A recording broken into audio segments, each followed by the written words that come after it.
Hello, BookTube. Well, it's the end of the year. We're getting there. It's halfway through December. That's the time when people start to take stock of their reading year, look forward to the next reading year, make lists, make assessments. And this applies even to the BroTube community. But we're not doing a Bro Watch video today. Instead, this is Bro Watch adjacent. This is Jared Henderson, who has a massive channel on YouTube, but he also has a second channel that's smaller and is more casual. Only 5 studio lights and background softeners instead of 30. And for the second channel, the smaller channel, he's willing to dismiss his script writing team, his editing team, his makeup team, the people who deal with his long flaxen hair.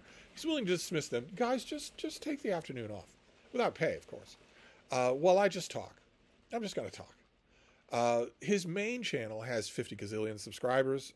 It's got plaster casts of philosophers in the background. It's got everything you could possibly ask. Jello on the screen.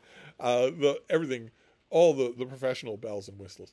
And on that channel, he is not so much a bro-tuber as he is a brociarch. He's not just a member of the herd. He has 15 or 16 philosophy degrees. He's actually gone to school for philosophy.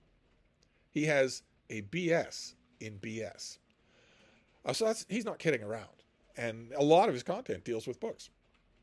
So I thought we'd go over. He did a video just recently on his year's reading highlights and his plans for next year. I thought we'd go over some of his highlights, talk about them a bit, and look at what he has planned for next year. I'll leave a link to his video down below so that we can tread softly. I will link to his second channel.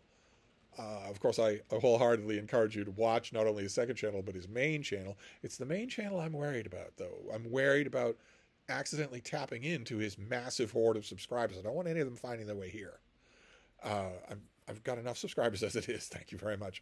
But we can look at some of his reading highlights for the year, and some of it is extremely Jared. Some of it is extremely Jared. Like, for instance, the first book on his list, Yaroslav Pelikan, did a huge series called The Christian Tradition. And Jared, in this video, holds up volume number 5, Christian Doctrine and Modern Culture. I was heartened to see that he refers to Pelikan's excellent writing. Pelikan is excellent. He's scholarly, but he's excellent pleasure on the page. It's really enjoyable to read. And that the whole stretch of the Christian Tradition is really good. Jared points out an odd blind spot in Christian Doctrine and Modern Culture, which deals with the more ecstatic, quasi-evangelical brand of Christianity that was all around Pelikan. It should have been a major part of his book. It's not there. It's barely there at all. I have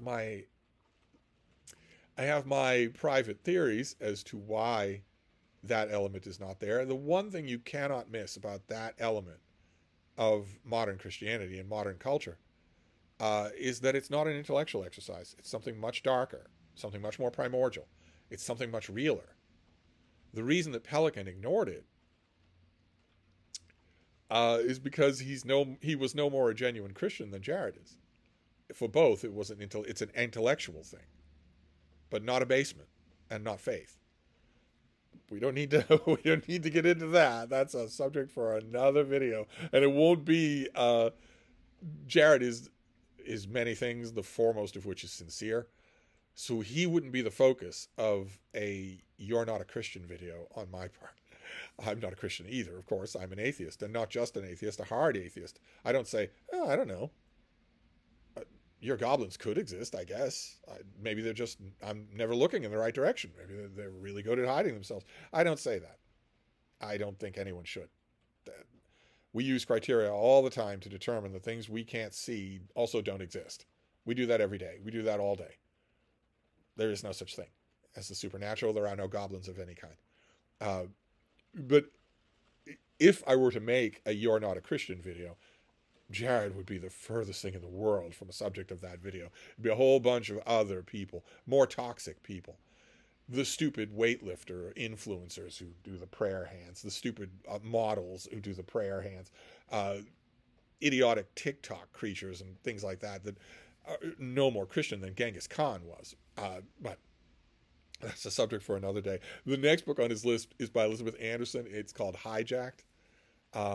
And Jared does say that it's weaker than her earlier book, Private Government. I think both are junk. Both are just, Hijacked is bad. It's just bad. It's fragmentary. It was never worked up into a book purely because of the author's laziness.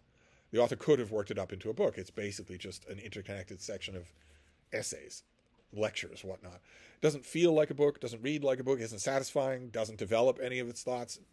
But Private Government isn't any better. Private Government is, here we are edging into philosophy. We're leaving Christian history, which is good enough, and we're entering into Jared's favorite world, which is philosophy, in which people for centuries have been building elaborate sandcastles without any sand. Just elaborate word games that mean nothing, that are worthless, that are a complete waste of time. And Anderson's right on the border of that. Most of the stuff, most of the actual content, most of the actual contentions in Private Government are nonsense. They don't deal with the real world, with anybody's real world. So why theorize about them? Why do it? Or if you're going to do it, then do it as a science fiction novel, the way it belongs. But anyway, we'll move on to a biography, Herald of a Restless World, by Emily Herring. This is about Henri Bergson. It's actually a popular press. This was not a keyhole little press. I got a copy. I don't think I ever read it. I think that Jared mostly liked it, but it's a blank spot for me. Unlike his next book, which gets high praise from him and also very high praise from me. Jonathan Sperber is the name of the author, and it's Karl Marx, A 19th Century Life. And it's terrific. Just amazingly good. I'm not a big fan of Karl Marx. And I don't find his life all that interesting. I wouldn't need to be a big fan of someone's ideas if I found their life interesting, but I don't. He mostly sat around. And, some people, you can make that into an interesting thing, but Karl Marx, A 19th Century Life is incredibly good. I don't know where it comes from. I don't think that Jared would even claim that he's anything like a Marxist, but I loved it. And then the next thing that he recommends is a little thing. It's The Culmination by Robert Pippin. It's a little hardcover. I remember getting it. Again, like the Bergson book, I don't think I ever read it. It's about Heidegger reading Hegel. So you've got layer upon layer upon layer of gaseous nonsense. Talking about, Jared makes mention about how that Heidegger really wasn't grappling with the true issues, the true problems that we face in philosophy today, and now we know better. For all the world, as if we were talking about a progressing discipline. There are no questions in philosophy. There are no unsolved problems. There are no problems that we're working on. Philosophy is not physics. It's not astrophysics. It's not advanced mathematics. There's nothing like that. It's all just nonsense. It's all just people making stuff up. So there aren't any problems that we're working on now in philosophy. It's absurd. You have to wade through a lot of philosophy on Jared's channel because he is, at this moment, a big fan of it. But there's also more accessible stuff, like fiction. He mentions the Winter King trilogy by Bernard Cornwell, an Arthurian trilogy of Cornwell's. I'm not a fan of Cornwell. I think he's a fairly lazy writer. The prose just sort of sits there on the page. I think that is as good an explanation as any for why he's written 200 books. As far as Arthurian literature goes, I didn't really like the Winter King trilogy. Jared mentions how grounded in reality it is, how there's no magic. The Druids aren't magicians. There's no Merlin. In this brand of Arthurian writing, it's all just historical reconstruction. But I have historical reconstructions for that. I have medieval historians and also modern day historians writing about post-Roman Britain. evil druids and Morgan Le Fay and Merlin is part of the Arthur story. It's part of the Arthur mythology. There's no reason to leave it out except to be pedantic. Now, Jared is not pedantic, thankfully. My God, he has every piece of the puzzle in place to be the king of all pedants, but somehow he's not. I attribute rather the fact that he likes the Winter King trilogy to the fact that when it comes to real books, history or fiction, he hasn't really got out much. He's mostly spent his time reading nonsense like Hegel and Heidegger. The more he reads of the real stuff, as we will see when we get to his plans for next year, the more of that will drop by the wayside until, I would estimate no earlier than his mid-40s, he looks at his degrees and is ashamed, the way he should be. But in addition to The Winter King, he also read The Spy Who Came In From the Cold by John le Carré and was astonished. Probably, like a lot of you who haven't read any le Carré, you have been raised thinking this guy's just a spy novelist. He's like the kind of book that my dad would get for an airline trip to a sales conference. And then he would leave it in his destination because it wouldn't be anything worth keeping. And a lot of spy fiction is like that. But le Carré is not that at all. His fiction is woven and then layered and then woven and then layered. How you can praise Bernard Cornwell in any way in the same video that you talk about John le Carré, I don't know.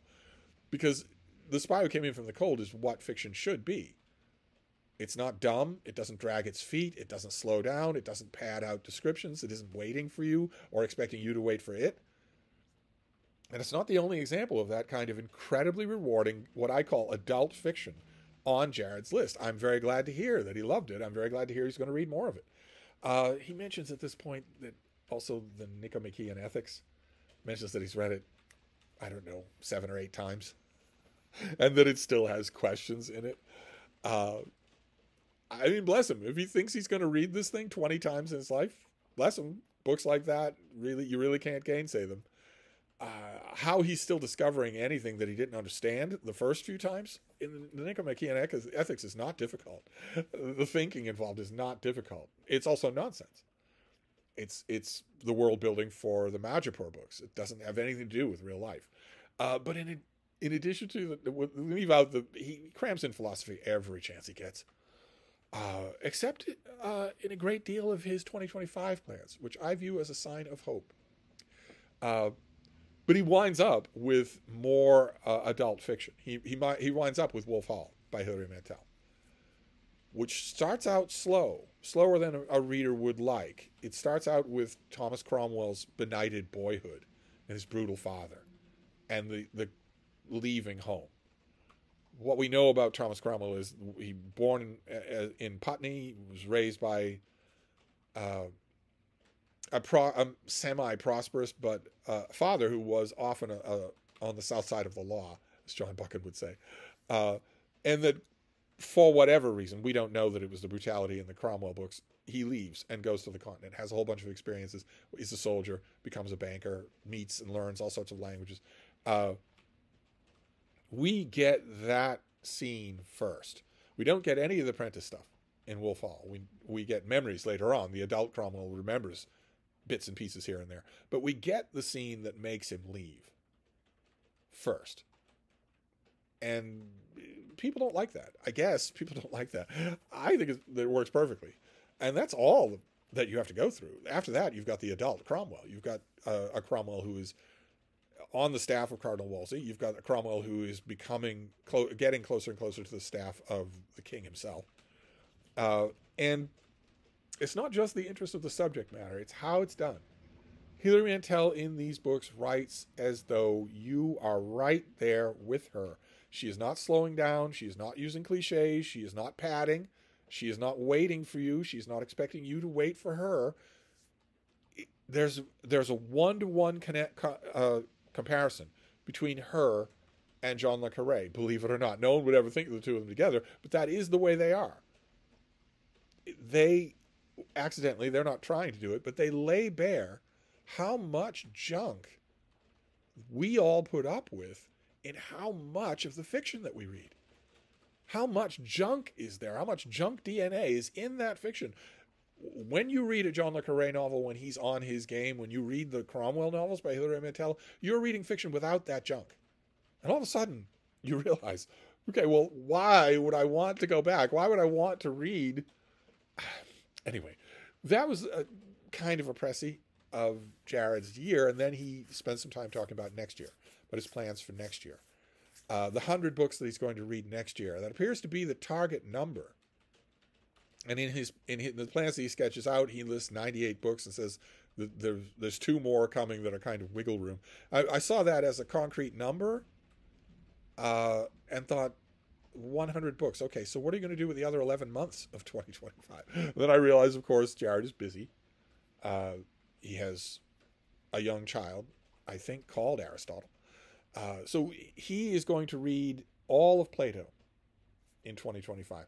I didn't get any specific mention in his video, and I haven't asked him about it, but I'm assuming he cannot read Plato. I'm assuming he means translation. But he's going to read everything. He's going to read all of it. He's going to read the Enneads of Plotinus. He's going to read Ethics of Spinoza. Maybe Spinoza is the name of his kid. I'm not 100% sure. He's going to read the rest of the Cromwell books. So Bring Up the Bodies and The Mirror and the Light. So Wolf Hall, the first book, the whole of it takes place in the shadow of a downfall that we don't see directly. We see it in flashbacks. The downfall of Cardinal Wolsey. And then Bring Up the Bodies, the downfall in question is Anne Boleyn and her brother and a lot of Henry's innermost courtiers. And then, of course, the longest book of them all, The Mirror and the Light, the downfall is Cromwell's own. Jared's going to read the rest of the Cromwell books, which is great. He's going to join a lot of other booktubers in 2025 and read Proust. In Search of Lost Time, which I instinctively, probably forever, will call In Remembrance of Things Past. He's going to read a lot of other John le Carré novels. That's fantastic. There are weak novels, but there are also great novels. The Spy Who Came In From the Cold is really, really good. It stands in narrow competition for the most effective thing that le Carré wrote. I think he wrote better things, but it's still really, really good. Jared mentioned that he's going to read some more David Mitchell, and the one he mentions that he singles out is The Bone Clocks, which is my favorite. David Mitchell's well worth reading, although you'll notice, very dude bro-y. A lot of this is very dude bro-y. Jared certainly doesn't want those dude bro fans of his main channel going anywhere. Doesn't want them taking their delightful presence elsewhere. He's going to read 3 novels by Mishima. I didn't really get a sense of whether or not these were his first 3 novels by Mishima. I'll have to ask him. He's going to read all of Ursula Le Guin that's written for adults that he hasn't read already, which is terrific. That's a lot. That's a lot of writing. He's going to read the Memoirs of Hadrian. Again, I didn't get the clear sense of whether or not it was for the first time, and I'm assuming he will not be reading it in French. I don't really know. But one of the books that he's going to reread in 2025, I don't need to question translation. That's Paradise Lost. And there I did get the impression that he's read it before. I'm up for a Paradise Lost reread myself, so that really jumped out at me. He's also going to read, again, I'm not sure if it's the first time, the Ambigua of Maximus the Confessor. This is Eastern Orthodox stuff. Maximus the Confessor was an Eastern Orthodox writer. Good deal of hooey worked into the Eastern Orthodox saint's life of what his life was like 1,500 years ago. I can't really fault that, since there's a good deal of hooey and saints' lives from the Western Christianity of 1,500 years ago. But Maximus the Confessor wrote The Ambigua, and a couple of different iterations of it on a couple of different books. What an interesting thing for Jared to be reading. I read The Ambigua in a creaky old translation. Well, the weird thing is, considering I would have read that creaky old translation long before Jared was born, which is kind of weird considering how smart he is. Feels like it shouldn't be true. And then I read it again. I read half of it again for Harvard University's Dumbarton Oaks series about 10 years ago. Harvard University does the Loeb Classical Library series, which reprints the classics of Greece and Rome with the English on one side and the original language on the other. They do the Itati Library, the classics of the Italian Renaissance, with the original on one side and the English on the other, and a lower level of celebrity than either of those. They also do the Dumbarton Oaks, where they do medieval stuff. And the classics of ancient Greece and Rome are my literary home, more than anything else. They're the ones where I have a spare set of keys, where there's a plate with my name on it. And the classics of the Italian Renaissance are another one of my literary homes. Maybe not as well known to me as ancient Greece and Rome, but still really, really well known. But medieval literature is not. I have other literary homes, the Boston of the 19th century being the foremost one. So I haven't really paid much attention to the Dumbarton Oaks books. I get them, and I tend to read them, but I don't tend to review. I don't think I've ever reviewed one. And I read the Ambigua that they did. I'm not sure if it was both of them or if it was just one. I read their Maximus about 10 years ago. But when Jared mentioned this, it sparked a firecracker in my mind, because Penguin Classics is doing the Philokalia, a compendium of Eastern Orthodox writing, and Maximus the Confessor is the second best writer in that compendium. You'll certainly remember the sections of him that are in that book. And Penguin Classics has never done the Philokalia before, and they're doing it in 2025, I think, in the summer. I had in mind that I was kind of gonna wave that in front of Jack Hansen to get him to write about it, pitch it somewhere, but if no one else will take it, and no, let's face it, no one else is going to take it, then maybe write about it for Open Letters. But now I'm thinking maybe Jared should write about it for Open Letters, because it's a Penguin Classic volume. It's going to be in bookstores. It's going to be in schools. Anyway, it was great to hear Maximus the Confessor there, because that volume has been on my mind. That is going to be in the Penguin Classic lineup. He's also going to reread the Odyssey and the Iliad and Dante and Moby Dick. These are all big canonical choices that he's going to be doing in 2025. So I would, aside from the philosophy crap, I would call this a very good list. Very ambitious, very good list. There's very little dead weight on it. I hate to say it, especially since it's just possible we knew each other, but not everything that Ursula Le Guin wrote for adults is worth reading. I hate to say it, but it's true. Some of it is not that good. But Jared will figure that out on his own, and he's not going to read this and don't read that anyway. He's too strong a reader for that. But I like the heavily canonical nature of his upcoming reading. I'm assuming that I can't get Maximus the Confessor off my mind, because that's just fascinating. I gaped when he mentioned that, the Ambigua, because the Philokalia is coming out in a new translation and not just for, the University of East Southampton Press. It's coming out from Penguin Classics, so it will get attention.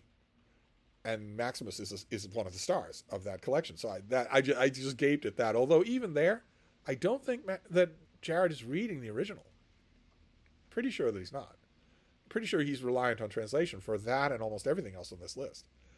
But who has time to learn a language when you're as busy as he is? So that is his list. Pretty ambitious. It lines up with a lot of what I'm planning for 2025 videos that I'm seeing for BookTube.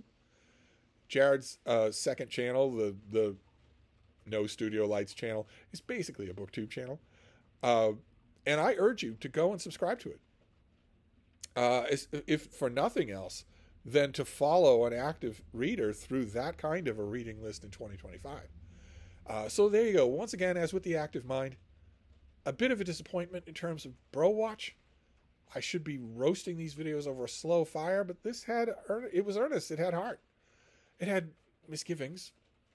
It had way too much philosophy, but nevertheless, it was worthwhile, worth your time to listen to. So I'll wrap this up for now, and I'll see you soon. Thank you, BookTube.